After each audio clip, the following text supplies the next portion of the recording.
नमस्कार दोस्तों, इस वीडियो में हम बात करेंगे ईसीजी के बारे में। दोस्तों, ईसीजी क्या होता है? ईसीजी एक ऐसा टेस्ट होता है जो कि हार्ट की इलेक्ट्रिकल यानी कि विद्युतीय गतिविधियों को दर्ज करता है।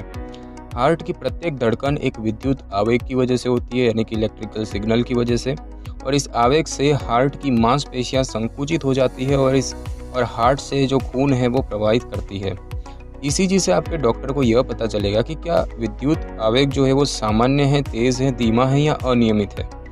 हार्ट सामान्य से बड़ा है या इसे सामान्य से अधिक कार्य करना पड़ रहा है, या फिर हार्ट की मांसपेशी को दिल के दौरे से कोई नुकसान पहुंचा है या नहीं।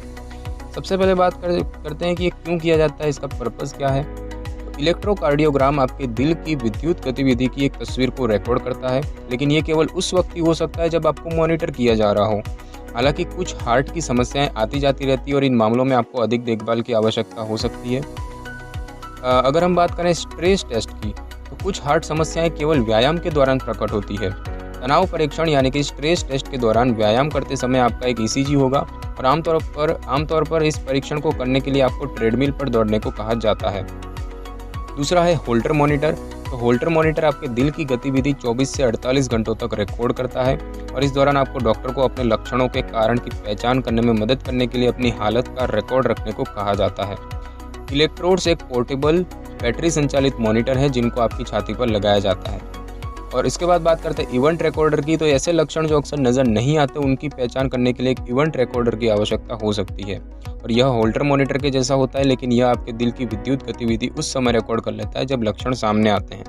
कुछ इवेंट रिकॉर्डर ऑटोमेटिकली काम करने लग जाते हैं जब लक्षणों का पता लगाते हैं, और अन्य इवेंट रिकॉर्डर में आपको लक्षणों को महसूस करने पर एक बटन दबाना पड़ता है। बात करें इससे पहले क्या किया जाता है, तो ठंडा पानी पीने या अपने ईसीजी से पहले व्यायाम करने से बचें। ठंडा पानी पीने से बिजली के पैटर्न में परिवर्तन हो सकता है। व्यायाम आपकी हृदय गति को बढ़ा सकता है और परीक्षण के परिणाम को प्रभावित कर सकता है। अगर हम बात करें कि ईसीजी के दौरान क्या किया जाता है, तो इलेक्ट्रोकार्डियोग्राम एक जल्दी होने वाला, पीड़ा रहित और हानि रहित टेस्ट होता है। इस टेस्ट के दौरान आपको मेज़ पर लेटना होगा। हो सकता है कि पुरुषों के सीने के कुछ बाल काटने पड़े। आपके सीने, टांगों और बाहों पर पैड रखे जाएंगे। पैड्स को ईसीजी मशीन की तारों के साथ जोड़ा जाता है। जब मशीन आपकी हृदय गतिविधियों को दर्ज करती है, तब लगभग 20 सेकंड तक बिना हिले लेटे रहें, और इस टेस्ट के दौरान बात नहीं करनी चाहिए। इस टेस्ट के दौरान दर्द नहीं होता है। जब यह टेस्ट पूरा हो जाता है, तब तारों को हटा दिया जाता है।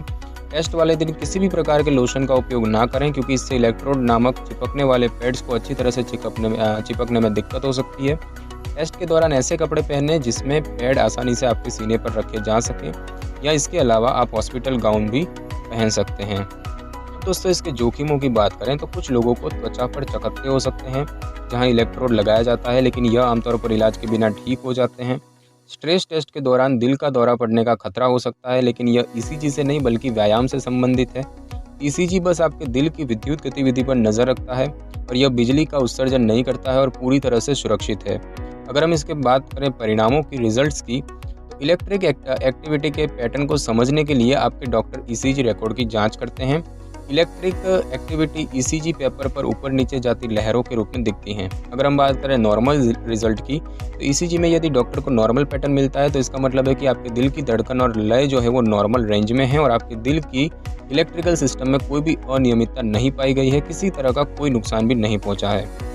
दिल से संबंधित कई ऐसी बीमारियां हैं जिनमें कि ईसीजी रिजल्ट नॉर्मल दिखता है, और इसीलिए सिर्फ इलेक्ट्रिकल सिग्नल्स को प्रभावित करने वाली समस्या में ही ईसीजी पैटर्न एबनॉर्मल आता है। अगर हम एबनॉर्मल रिजल्ट की बात करें, तो यदि ईसीजी रिजल्ट एबनॉर्मल है, तो डॉक्टर किसी बीमारी या पूर्व में रह चुकी दिल से संबंधित समस्या का निदान कर सकते हैं। कई बार उपकरण में किसी तरह की गड़बड़ के कारण भी ईसीजी रिपोर्ट एबनॉर्मल आ सकती है, और यही नहीं, एथलीटों यानी कि खेल कूद की एक्टिविटी करने वाले लोगों के ईसीजी पैटर्न में भी एबनॉर्मल आ सकते हैं। और इसका मतलब यह नहीं कि उन्हें दिल से जुड़ी किसी तरह की समस्या है। ईसीजी पैटर्न और अन्य कुछ जांच के जरिए कुछ खास तरह की बीमारियों का निदान हो सकता है, जैसे कि बहुत तेज़ या धीमी धड़कन, अनियमित दिल की धड़कन, दिल का दौरा यानी कि दिल को रक्त की आपूर्ति करने वाली वाहिकाओं में अचानक रुकावट आने की वजह से दिल का काम करना बंद कर देना, पूर्व में हार्ट अटैक का इतिहास, खून में सोडियम और पोटेशियम जैसे खनिजों का असंतुलन, किसी दवा का रिएक्शन होना, कार्डियोमायोपैथी यानी कि विभिन्न कारणों से हार्ट की दीवारों का मोटा होना या बढ़ जाना, दिल के वाल्व से जुड़ी समस्याएं, और डॉक्टर किसी बीमारी के निदान के लिए ईसीजी के साथ ही कुछ अन्य जांच की सलाह दे सकते हैं। और ईसीजी को लेकर किसी भी तरह के संदेह को दूर करने के लिए डॉक्टर से मिलकर उनसे इस बारे में विस्तार से चर्चा करें ताकि आपकी हार्ट हेल्थ को बनाए रखा जा सके। तो दोस्तों आज की वीडियो में बस इतना ही। अगर आपको वीडियो अच्छी लगी हो तो वीडियो को लाइक और शेयर करें और कमेंट करना बिल्कुल भी ना भूलें। और अगर आप हमारे चैनल पर नए हैं तो चैनल को सब्सक्राइब करके बेल आइकन के बटन को जरूर क्लिक कर लें ताकि मेरी नई वीडियो की नोटिफिकेशन सबसे पहले आपको मिल सके। Thanks for your time.